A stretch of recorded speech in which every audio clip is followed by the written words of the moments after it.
I'm on Lulu Pass outside of Cooke City in front of a large, very large deep slab avalanche that broke naturally 2 nights ago. And it happened after this area had a foot of heavy snow and extreme winds that overloaded that slope. And it looks like it broke on buried weak layers deeper in the snowpack. About 3 weeks ago, there was a similar sized deep slab avalanche just down the ridge on Henderson Mountain. And after that slide, there was multiple human-triggered avalanches that also broke on those weak layers. So even though the snow has stopped here, this is a sign that the snowpack is unstable and we could trigger very large avalanches.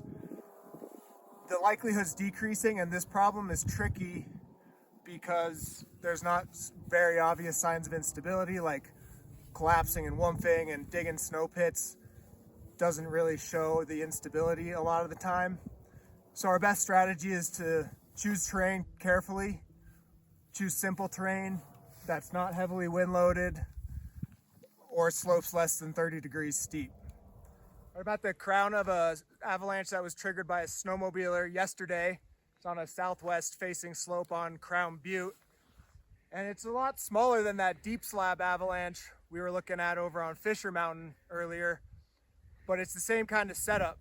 It broke on a layer of surface hoar and sugary facets below a really hard slab, and it's only a foot deep here, but it breaks out to about 3 feet over where it's more wind loaded. So it is on a heavily wind loaded slope, and even though it's not nearly as big as that slide, it's plenty big enough to kill somebody. And with these trees, that increases the consequences of a slide like this if you were to get caught. So this is the same kind of setup.